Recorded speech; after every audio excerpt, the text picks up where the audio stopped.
민수기 8장. 주께서 모세에게 말씀하셨다. 아론에게 이렇게 일러라. 등불을 밝힐 때는 등잔 7개가 등잔대 앞쪽을 환히 밝힐 수 있게 하라고 하여라. 아론은 주께서 모세를 통해 지시하신 대로 등불이 등잔대 앞쪽을 환히 비칠 수 있게 배치해 놓았다. 등잔대는 금을 두드려서 만든 것이다. 밑받침부터 꼭대기에 있는 꽃 모양 장식까지 모두 금으로 두드려 만들었다. 주께서 모세에게 보여주신 모양대로 만든 것이다. 주께서 모세에게 말씀하셨다. 이스라엘 사람들 가운데서 레위인들을 따로 데려다가 그들을 정결하게 하여라. 그렇게 정결하게 하려면 이렇게 하여야 한다. 그들에게 먼저 정결하게 하는 물을 뿌려라. 그런 다음에는 온몸의 털을 깨끗이 밀고 옷을 빨아입게 하여라. 그런 다음 그들에게 번제물로 수송아지 한 마리를, 곡식제물로 기름 섞은 고운 밀가루를, 속죄제물로 수송아지 한 마리를 가져오게 하여라. 레위 사람들을 만남의 장막 앞에 오게 한 후 이스라엘 백성을 모두 불러 모아라. 레위인들을 나 주 앞에 나오게 하여 서게 한 후 이스라엘 사람들에게 레위인들의 머리 위에 손을 얹게 하여라. 그러면 아론이 레위인들을 이스라엘 사람들이 나 주께 흔들어 바치는 제물로서 바쳐야 한다. 이런 절차를 거쳐야 레위인들은 주를 섬기는 직무를 수행할 수 있다. 너는 레위인들에게 수송아지 머리 위에 손을 얹으라고 한 후 한 마리는 속죄제물로 다른 한 마리는 번제물로 주께 바쳐라. 이는 레위인들의 속죄를 위한 의식이다. 너는 레위인들을 아론과 그의 아들들 앞에 세우고 나에게 흔들어 바치는 제물로 바쳐라. 이런 식으로 너는 레위인들을 이스라엘 사람들 가운데서 특별히 구별하여라. 그러면 그들이 나의 것이 될 것이다. 내가 레위인들을 깨끗하게 하고 나에게 흔들어 바친 뒤에야 그들은 만남의 장막으로 들어가서 이를 볼 수 있게 된다. 레위인은 전적으로 나에게 바쳐진 사람들이다. 나는 그들을 택하여 이스라엘 여인들에게서 태어난 맏아들을 대신하게 함으로써 나의 것으로 삼았다. 이스라엘에서 태어난 모든 첫 새끼는 모두 나의 것이다. 사람이든 가축이든 첫 새끼는 모두 나의 것이다. 이집트에서 내가 그곳의 첫 새끼를 모조리 쳐서 죽일 당시 나는 이스라엘의 첫 새끼는 죽이지 않고 특별히 구별하였다. 나는 레위인들을 택하여 모든 이스라엘의 맞이를 대신하게 했다. 나는 이스라엘 사람들 가운데서 레위인들을 가려 뽑아 아론과 그의 아들들에게 선물로 주었다.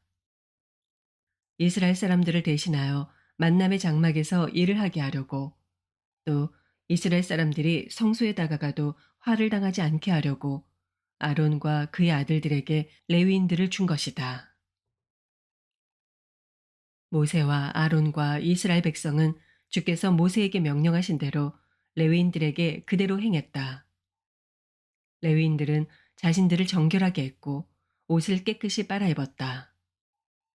아론은 그들을 데리고 가서 주 앞에 흔들어 바쳤다. 또 그들을 정결케 하기 위해 죄를 씻는 의식을 치렀다. 이때부터 레위인들은 만남의 장막에서 아론과 그의 아들들이 시키는 대로 맡은 일을 했다. 주께서 모세를 통해 레위인들에게 하라고 하신 그대로 행한 것이다. 주께서 모세에게 말씀하셨다. 레위인은 25세부터 만남의 장막에서 일을 하기 시작하되 50세가 넘으면 물러나 쉬어야 한다. 그때부터는 다른 레위인들이 만남의 장막에서 하는 일을 거들 수는 있으나 혼자서 일을 맡아 해서는 안 된다. 너는 이와 같이 레위인들로 하여금 그들의 직무를 수행하게 해야 한다. 9장. 이스라엘 백성이 이집트에서 나온 이듬해 정월, 주께서 시내 광야에서 모세에게 말씀하셨다. 이스라엘 백성에게 유월절을 지키게 하여라. 이달 14일 해질 무렵부터 유월절을 지키되 규정과 법규에 따라 지켜야 한다. 모세가 이스라엘 백성에게 유월절을 지키라고 말하자 그들은 그해 정월 14일 해질 무렵부터 유월절을 지켰다. 이스라엘 백성은 주께서 모세에게 지시하신 그대로 유월절을 지켰다. 하지만 이스라엘 백성 가운데 몇 사람이 시체에 몸이 닿음으로써 부정을 타게 되어 유월절을 지키지 못하게 되었다. 그러자 그들이 모세와 아론에게 와서 모세를 향해 말했다. 우리가 시체의 몸이 다 부정을 탄 것은 사실입니다. 하지만 그렇다고 해서 왜 우리가 다른 사람들처럼 정해진 때에 주께 예물을 드려서는 안 되는 것입니까? 모세가 그들을 달랬다. 잠시 기다려 보아라. 내가 주께 여쭈어 보겠다. 주께서 모세에게 말씀하셨다. 이스라엘 백성에게 일러라. 너희나 너희 후손은 누구든지 몸이 시체에다 부정을 탔거나 여행 중에 있어도 유월절을 지킬 수 있다. 한 달 뒤 곧 2월 14일 해질 무렵에 유월절을 지켜 누룩을 넣지 않은 빵과 쓴 나물을 양고기와 함께 먹어라. 다음 날 아침까지 음식을 조금이라도 남겨서는 안 되며 희생제물의 뼈를 부러뜨려서도 안 된다. 유월절에 지켜야 할 규정을 그대로 준수해야 한다. 부정을 타지도 않고 또 여행 중이 아닌데도 유월절에 참여하지 않으면 이스라엘 백성에서 제거될 것이다. 그런 사람은 정해진 때에 주께 예물을 바치지 않았기 때문이다. 그들은 자신이 저지른 죄값을 받아야 한다. 너희에게 몸부쳐 사는 외국인이 유월절을 지키기를 원한다면 그들도 유월절 규정과 법규를 그대로 따라야 한다. 유월절 규정은 너희에게 몸부쳐 사는 외국인에게나 본토인에게나 똑같이 적용된다. 성막, 곧 만남의 장막이 세워진 날, 구름이 그 위를 뒤덮었다. 저녁부터 아침이 될 때까지 마치 불길 같은 구름이 성막 위를 비추었다. 구름은 성막 위를 항상 덮고 있었는데 밤에는 불이 타오르는 것 같은 모습이 되었다. 구름이 성막 위로 떠오를 때는 이스라엘 백성도 진영을 거두어 길을 떠났고 구름이 내려와 머물면 그들도 진을 쳤다. 이스라엘 백성은 이렇게 주의 인도하심에 따라 진을 치기도 하고 길을 떠나 행진하기도 했다. 구름이 성막 위에 머물러 있는 동안에는 이스라엘 백성도 진을 친 곳에 머물렀다. 구름이 성막 위에 오랫동안 머물러 있을 때는 그들도 계속 머물렀다. 구름이 불과 며칠만 성막 위에 머무를 때도 있었다. 그럴 때에도 이스라엘 백성은 주의 명령을 따라 진을 치기도 하고 행진하기도 했다.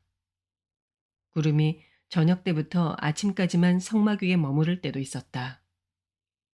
그럴 때에도 이스라엘 백성은 구름이 위로 떠오르면 즉시 그곳을 떠나 이동하기 시작했다.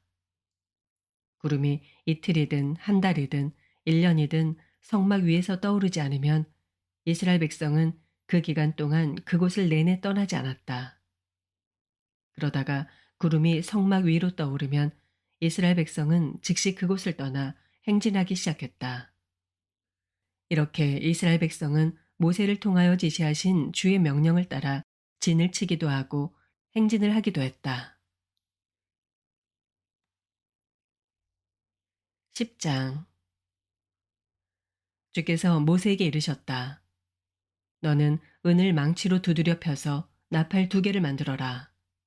사람들을 불러 모으거나 진영을 거두어 행진을 시작할 때 나팔을 사용하여라. 나팔 2개를 한꺼번에 길게 불면 이스라엘 백성이 만남의 장막 입구에 모이라는 신호이다. 나팔 하나만을 길게 불면 이스라엘 각 집안의 지도자들이 내 앞에 모이라는 신호이다. 나팔을 짧게 한 번 불면 동쪽에 진을 친 지파들이 출발하라는 신호요. 나팔을 짧게 2번 불면 남쪽에 진을 친 지파들이 출발하라는 신호이다. 이렇게 나팔을 짧게 부는 것은 행진을 시작하라는 신호이다. 이스라엘 백성을 한자리에 모두 모이게 하려면 나팔 2개를 길게 불어야 한다. 나팔은 제사장들인 아론의 아들들이 불어야 한다. 이 규정은 너희가 대대로 지켜야 한다. 적들이 쳐들어와서 그들을 치러 나갈 경우에는 나팔을 짧게 급히 불어라. 그러면 너희의 주 하나님께서 너희를 기억하고 적들로부터 너희를 구해주리라. 정해진 절기나 매달 초하루 때, 또 잔치를 벌이는 즐거운 날에는 번제와 화목제를 드리면서 나팔을 불어라. 그러면 내가 너희를 잊지 않고 기억하리라. 나는 너희의 주 하나님이다. 이스라엘 백성이 이집트를 나온 지 2년 되는 해 2월 20일, 구름이 증거의 장막 위로 떠올랐다. 이스라엘 백성은 시내 광야에서 길을 떠나 구름이 바란 광야에 머물 때까지 행진을 계속했다. 이스라엘 백성이 주께서 모세를 통해 명령하신 대로 길을 떠나 행군한 것은 이번이 처음이었다. 유다 진영에 소속된 부대가 가장 먼저 출발했다. 유다 지파의 지도자는 암미나답의 아들 나손이었다. 뒤를 이어 출발한 이사갈 지파는 지도자가 수알의 아들 느다넬이었고, 그 다음에 출발한 스불론 지파는 지도자가 헬론의 아들 엘리압이었다. 다음으로는 게르손의 자손들과 무라리의 자손들이 성막을 메고 출발했다. 다음으로는 르우벤 진영에 소속된 부대가 깃발을 앞세우고 길을 떠났다. 르우벤 지파의 지도자는 스데울의 아들 엘리술이었고, 뒤를 이은 시므온 지파는 지도자가 수리사떼의 아들 슬루미엘이었으며, 뒤를 이은 갓 지파는 지도자가 르우엘의 아들 엘리아삽이었다. 다음으로는 레위인인 고앗의 자손들이 성막 안에서 사용하는 여러 기구들을 메고 출발했다. 성막은 그들이 다음 목적지에 도착하기 전에 세워져 있어야 했다. 다음으로는 에브라임 진영에 소속된 부대가 깃발을 앞세우고 길을 떠났다.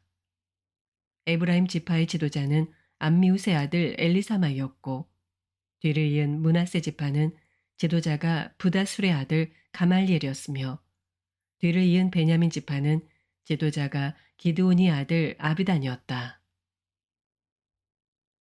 다음으로는 단 진영에 소속된 부대가 깃발을 앞세우고 길을 떠났다. 단 진영은 이스라엘 백성의 행진 대열 중 맨 뒤쪽이었다. 단 지파의 지도자는 암미사떼의 아들 아이에셀이었고, 뒤를 이은 아셀 지파는 지도자가 오그란의 아들 바길이었으며, 뒤를 이은 납달리 지파는 지도자가 에난의 아들 아이라였다.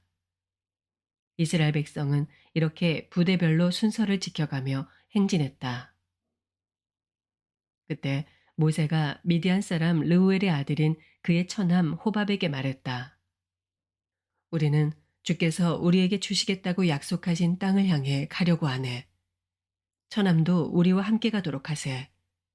주께서 우리 이스라엘 백성에게 좋은 땅을 주시겠다고 약속하셨으니 우리가 처남을 잘 대우해 주도록 하겠네. 호밥이 모세에게 대답했다. 아닙니다. 난 가지 않겠습니다. 나는 친족들이 살고 있는 내 고향으로 돌아가야 합니다. 그러자 모세가 간청했다. 제발 우리를 떠나지 말아주게. 처남은 광야 지리에 밝으니 우리가 어디에 진을 쳐야 할지 알려주어야 하지 않겠나. 만일 처남이 우리와 함께하면 주께서 우리에게 주시는 복을 처남도 함께 누리게 될 것세. 이스라엘 백성은 주의 산을 떠나 법궤를 앞세우고 사흘 동안 행진을 계속하면서 쉴 만한 곳을 찾았다. 이스라엘 백성이 길을 떠나면 주의 구름이 그들 위를 덮어주었다. 법궤가 출발할 때마다 모세는 기도했다. 일어나소서 주여, 주님의 적들을 흩어버리소서. 주님의 원수들이 주님이 가시는 길 앞에서 허겁지겁 도망치게 하소서. 모세는 또 법궤가 머물 때마다 기도했다. 돌아오소서 주여, 수백만 이스라엘 백성에게로 돌아오소서.